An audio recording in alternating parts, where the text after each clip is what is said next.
नमस्कार। यह है कहानियों का अद्भुत संसार किस्सा कहानी। और किस्सा कहानी में मंजीत ठाकुर आपको सुना रहा हूं कुछ व्यंग्य रचनाओं में से एक ठंड, आजादी, समाजवाद, जिसे लिखा है प्रसिद्ध व्यंग्यकार गोपाल प्रसाद व्यास ने। ठंड कुछ जल्दी आ गई जी। हमारी शादी भी जल्दी हो गई थी और मुल्क में आजादी भी जल्दी आ गई। मतलब कि हम युवा अवस्था आते आते पराधीन हो गए और देश आजादी के अर्थ को समझते न समझते आजाद हो गया।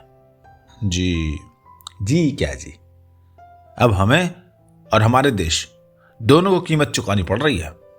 कैसे जी? हम दोनों ही जिम्मेदारियों से भाग रहे हैं, मन ही मन बड़बड़ा रहे हैं, कहीं का गुस्सा कहीं उतार रहे हैं।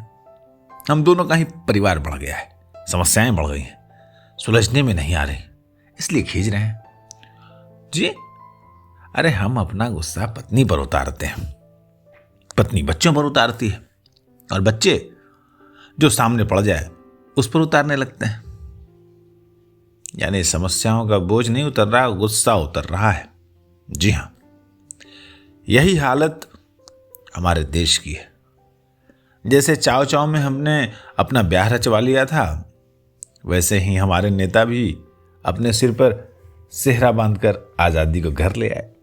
भाई जी, पराई बेटी को घर में ले आना सहज है, पर उसकी फरमाइशों को पूरा करना, उसके सपनों को संजोना, घर को बनाना और उसकी हिफाजत करना आसान काम नहीं है। ठीक है, क्या ठीक है? अनुभवहीन, कामचोर, अस्वस्थ लोग जैसे किसी कल कारखाने को नहीं चला सकते, वही हाल हमारे देश के नेताओं का है।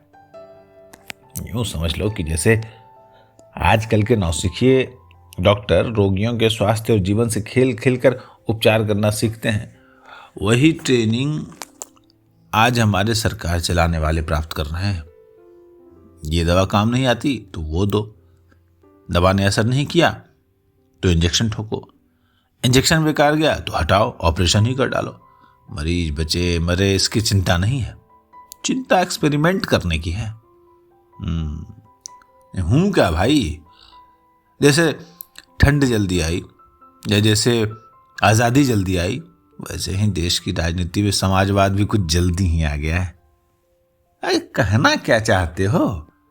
अरे यही कि ठंड आना बुरा नहीं है, गर्मी शांत हो गई, मौसम सुहावना हो गया, लेकिन लोगों को जूड़ी, ताप, मलेरिया आदि से बचने के लिए तैयार हो जाना चाहिए।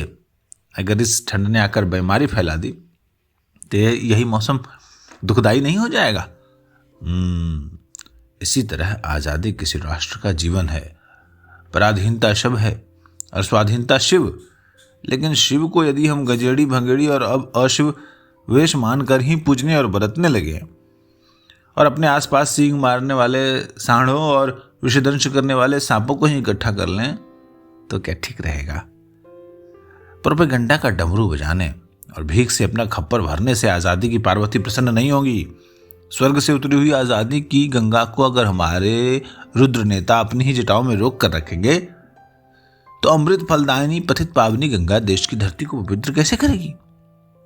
अगर शिव के गण मतलब राजनीतिक दलों के कार्यकर्ता और नेताओं के समर्थक अपने विकट वेश और अघोर कर्मों से प्रजापति के यज्ञों का विध्वंस ही करते रहे तो सुख शांति कैसे स्थापित होगी?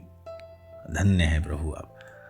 जी हां, हम निसंदेह आजादी पाकर धन्य हुए, लेकिन आज तक ऐसी स्थिति नहीं आ पाई कि इसके लिए जनता नेताओं का धन्यवाद करती और नेता कठिन परिश्रम, सहनशीलता और अटल राष्ट्रभक्ति के लिए जनता को धन्यवाद देते।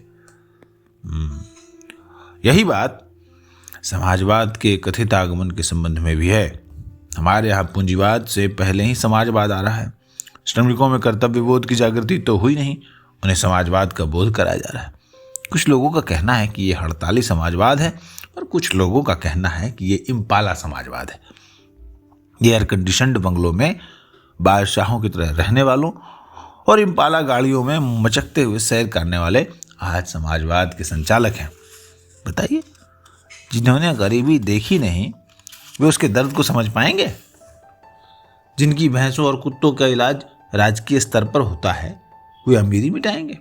भारत की कोटि कोटि संवेदनशील जनता को जो अनपढ़, अशिक्षित और अस्वस्थ मानकर उससे दूर रहते हो। वे वर्ग भेद को, असमानता को मिटाने में सहायक हो सकते हैं। अरे छोड़ो जी, कहाँ की बातें कर रहे हो आप। हाँ जी, हमें भी इससे क्या, हमने भी ठंड से बचने के लिए स्वेटर निकालने को कह दिया है। आज़ादी का ताम्रपत्र पाने के लिए दिन रात दौड़ धूप कर रहे हैं और पिछले 2.5 साल में समाजवाद पर कम से कम 250 लेक्चर झाड़ चुके हैं। ये व्यंग्य था गोपाल प्रसाद व्यास का लिखा हुआ, जो उन्होंने अपने आत्मकथा कहो व्यास कैसी कटी में शामिल किया था। नमस्कार।